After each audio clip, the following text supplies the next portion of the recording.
veuve. Je suis allé vivre avec lui et puis c'est comme ça qu'on a commencé. On a commencé à vivre ensemble, tout se passait bien et tout. Mais comme moi, je suis très féconde, j'ai beaucoup accouché en fait. En 9 ans avec lui, j'ai eu 4 enfants. Voilà. Du coup, le temps passait. Quand je me suis assise un jour, je me suis dit, parce que ça n'allait, c'est vrai, on avait construit, on avait notre maison et tout, mais au niveau des finances, on vivait le jour en fait. Donc, c'était pas, oui, on vivait tellement le jour. Donc, on ne pouvait pas rester comme ça, qu'on a peut-être un programme, genre, peut-être on a même 200 000 gardés quelque part et tout. Il fallait que toujours la rentrée doit nous surprendre, les fêtes des enfants doivent nous surprendre, tout ça. Je me suis dit, mince, les enfants sont encore petits comme ça, on commence à tourner comme ça, là, on va tourner comme ça jusqu'à quand? On va tourner comme ça jusqu'à quand? Un jour, donc, comme je fais aussi, parce que je suis quelqu'un de très éveillé en fait, donc de très dégagé. J'ai commencé à faire dans les trucs. J'ai un ami qui m'a amené quelque part là où je travaille. Le monsieur faisait dans les trucs immobiliers là. Moi, j'étais seulement là pour coller les affiches. Donc, moi, je collais les affiches et puis le monsieur m'a montré comment on propose les maisons aux gens, comment on fait pour vendre les terrains, tout ça, machin. Au départ, le monsieur, moi, j'ai entendu qu'il devait me payer 40 000 au mois. Moi, je dis, il n'y a pas de souci. On a commencé à travailler le premier mois. Il me dit que ça n'a pas donné, tout ça, qu'il va me donner 25 000. Il dit que comment? Il m'a donné 25 000. J'ai accepté. Le mois qui suivait, il me chante la même chose. J'ai dit que comme il m'a formé jusqu'à je connais déjà un peu, je veux moi aller me débrouiller un peu seul si je parviens à trouver quelqu'un qui peut vendre le terrain, tout ça. C'est comme ça que j'ai commencé. J'ai commencé à marcher. Je trouvais les logements aux gens. On me donnait les 20 000, les 30 000, toujours comme ça. Une fois maintenant, j'ai un de mes beaux éloignés qui vient à la maison. Il me dit, Alvin, je veux le terrain. Il cherche le terrain. Il dit comme ça, il dit oui.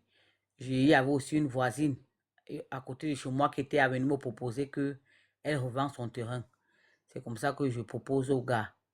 C'est comme ça qu'on s'entend, tout. Le gars verse l'argent. Dans le versement que le gars, j'ai eu 1 900 000. Quand j'ai arrêté les 1 900 000 dans ma main comme ça, là, parce que je suis passionné de cuisine, j'aime beaucoup faire la cuisine. Je suis parti, j'ai dit que je vais aller ouvrir un petit truc, un petit tourneau d'eau et tout. Je me suis encore dit que le pays ici, tu vas ouvrir le tourneau d'eau. Au départ, ça va me bien donner, après ça, tu vas encore chuter. Mieux, même si l'agence peut me lancer n'importe où, ça me lance. Je rappelle que c'est l'histoire de la dame, la Bouddha, ou c'est la Bouddha de luxe là qui m'a interpellé parce que elle a dit qu'elle a laissé un enfant de 1 an. Moi, j'ai laissé ma fille avait 9 mois. Quand je, quand je regarde l'argent, j'ai dit que l'argent, si même ça va me jeter n'importe où, je pars d'abord. Je garde mon argent. Je suis en train de scroller sur Facebook. Je tombe sur un monsieur qui dit visa la Turquie, promotion 1 200 000, quoi. J'écris au monsieur, je l'appelle, on prend rendez-vous. C'était à Mokolo. J'arrive, on s'entend et tout. Il me dit, Alvin, fais-moi confiance, je vais te donner le visa. Avance-moi 500 000. Je vais te donner. J'ai dit bien sur Facebook. Je l'ai rencontré sur Facebook. Je l'ai contacté. Il m'a dit avance-moi 500 000 comme ça, comme ça. J'ai dit que le père, si tu es d'accord, je te donne 1 million cash. Il n'y a pas de 200 000 que je vais te donner et je paye mes frais de procédure. Il me dit d'accord. Quand je lui donnais mon argent, pendant que je lui donnais mon argent, je méditais et disais à Dieu Seigneur, voilà mon argent. Je n'ai jamais touché ce montant d'argent depuis que je suis né, que c'est ma part. C'est pas à lui que je donne, c'est à toi que je donne. Je veux mon visa. J'ai donné 1 million, monsieur. Je ne le connaissais ni la dame ni d'elle. On ne s'était jamais vu. C'était la première fois que je le rencontrais. Et ce jour-là, on a programmé. Je suis parti à mon passeport, tout. On s'est rencontré, je lui donne 1 million. C'est comme ça que je lui donne 1 million. Il monte les dossiers. Il monte. Un mardi soir, il m'appelle. C'est comment, Alvin? Il faut que tu viennes demain. Tu vas entrer à l'ambassade demain. C'était comme ça un mercredi. Je suis parti avec les 172 200 qu'on paye à l'ambassade de la Turquie. Je suis parti avec. Quand j'arrive, j'entre à l'ambassade, tout. Vendredi à 15 h, l'ambassade m'appelle. Madame, vous avez eu le retour de votre passeport. Comme moi, j'étais loin et lui, il était proche. Je l'appelle que le père. L'ambassade vient de m'appeler. Il dit, OK. Il est parti récupérer. À l'instant, il a filmé mon visa, il m'a envoyé. C'est comme ça que je me suis battue. Je me suis battue. Parce que après ça, j'avais sur les 1 900 000, j'avais à dépenser 1 172 000. Oui. Donc, le reste qui restait, il me fallait payer mon logement, payer le billet d'avion, tout ça. Je me suis battue. J'ai demandé de l'aide à un de mes oncles là. J'avais dans mon visa. J'ai demandé de l'aide à un de mes oncles là. Il m'a aidé. J'ai payé mon billet d'avion, tout. On m'a mis en contact avec un monsieur en Turquie qui devait m'aider à arriver, à me recevoir, me trouver un logement, tout ça. Je suis arrivé, j'ai travaillé, je suis arrivé en Turquie, j'ai été bien accueilli. Par la grâce de Dieu, je suis tombé entre les mains de très bonnes personnes.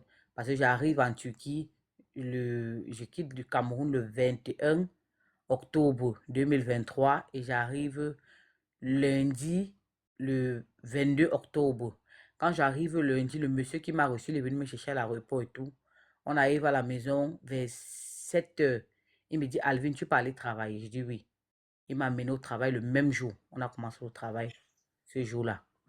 C'est comme ça que j'ai commencé à travailler. J'ai commencé à travailler. J'ai travaillé pendant 7 mois. La police a commencé à déranger. Déranger. J'ai dit qu'il fait comment? Si on me prend, si on me déporte au Cameroun, ma paille est finie. Mieux est pas choquer à la frontière. Ce qui donne là-bas, ça donne. C'est comme ça que je suis parti à la frontière à Izmir. Commencer. Boza, on part. Il y a les jours que vous partez comme ça, vous rentrez. Vous partez, ça ne donne pas. On dit, oh, on a volé le matériel. Vous dormez en bout de serpent, pique les gens meurent. Vous dormez, il y a les nuits. Oui, c'était pas facile. Oui, il y avait une fois, nous étions partis, le serpent a piqué un Afghan, il est mort. Tu restes, oui, il est mort. Tu restes comme ça, tu dis, Seigneur, oui, oui, il est die, voilà, oui, il est die. On tombe, tu peux y aller, mais c'était pas facile. Le jour maintenant que nous sommes partis et qu'on devait entrer, c'est là-bas qui a été le choc. Quand on part, on arrive, on nous met d'abord dans une voiture. Seigneur, on a roulé dans la voiture là 1 heure 30 minutes. Les conditions de ça, la chaleur avec les blancs, vous connaissez les faux blancs là comme ils sentent mauvais. On a beau faire 1 heure 30 dans la voiture. Ouf! Quand on arrive, on gare, on dit descendez, on descend. On part au bord de l'eau. On arrive au bord de l'eau, on voit qu'il y a la police sur l'eau. On nous demande de changer de côté, c'est comme ça qu'on traverse. Viens voir la course. Dans le noir. C'est comme ça qu'on traverse l'autre côté, on arrive. Comme là-bas, les hommes sont chargés de porter le matériel et tout. C'est comme ça que les hommes portent le matériel, déposent, ils portent le matériel, déposent. On arrange le tout, le convoi, le convoi, tout ça, on arrange. Les femmes d'abord, on commence à entrer. Quand on arrive, on a roulé bien jusqu'à arriver en Grèce. Quand je parle ça, je tremble. On a roulé jusqu'à arriver, nous sommes entrés en Grèce. Les vagues de la Grèce, Seigneur. Les vagues de la Grèce. Nous sommes entrés en Grèce. Quand on entre, pendant qu'on entre, parce que j'étais avec ma personne, comme j'étais étouffée dans le convoi, j'ai enlevé mon gilet. Pendant qu'on est en train de partir accoster, moi, je ne me rendais même pas compte. Il me dit, tu vois là où on est en train d'aller accoster, porte ton gilet. C'est comme ça que je porte mon gilet. Quand je regarde, je vois comment on est en train de partir accoster sur les pieds. Mof. Quand on arrive, le chauffeur, ça c'était à l'accostage. Donc, là, vous voyez à la terre. Le chauffeur pas frappé sur les pieds. Il y a un Congolais qui a sauté, il est sorti. Deuxième fois, pap, il tape. Je vois tout le monde est de l'autre côté. Moi, en voulant essayer de sortir, je suis sorti du convoi. Je me suis retrouvé dans la mer. J'ai regretté que je partais où, mes enfants.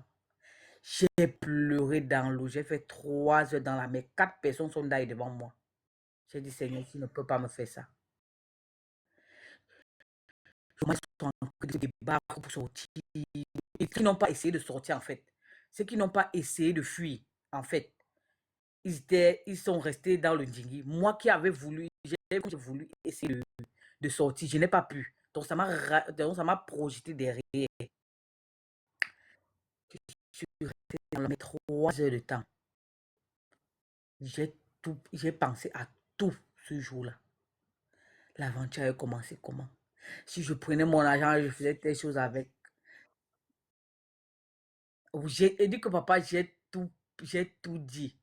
Et ce qui était sûr, c'est que ma mère ne savait pas que je partais prendre l'eau. J'ai dit qu'on va appeler ma mère que je suis morte dans l'eau. Elle va dire que l'eau a commencé comment? J'ai pensé à tout. Crier, personne. Calme tout à un moment donné. Parce que on sommes restés dans l'eau à 7. Nous sommes restés à l'eau 7. Donc, 4 personnes sont d'ailleurs. Nous sommes restés 3. Avec donc deux faux blancs et moi. On s'arrêtait les mains. À un moment donné, je me retourne comme ça là. Je vois un grand bateau blanc derrière. Je dis que, oh, papa, tu ne m'as pas abandonné. Ils sont sortis là-bas. Ils sont venus nous chercher. Ils sont venus nous retirer. Ils sont venus nous retirer dans l'eau. Quand ils nous retirent, ils commencent à fouiller les corps avec nous. C'est comme ça que les hélicoptères viennent. Les hélicoptères viennent ouvrir l'eau comme ça pour fouiller les corps. Ils ont ramassé 4 corps. Il y avait une fille, oui, les gens qui sont, oui, les gens qui sont die, les gens qui sont die. Donc maintenant, donc, il y avait 3,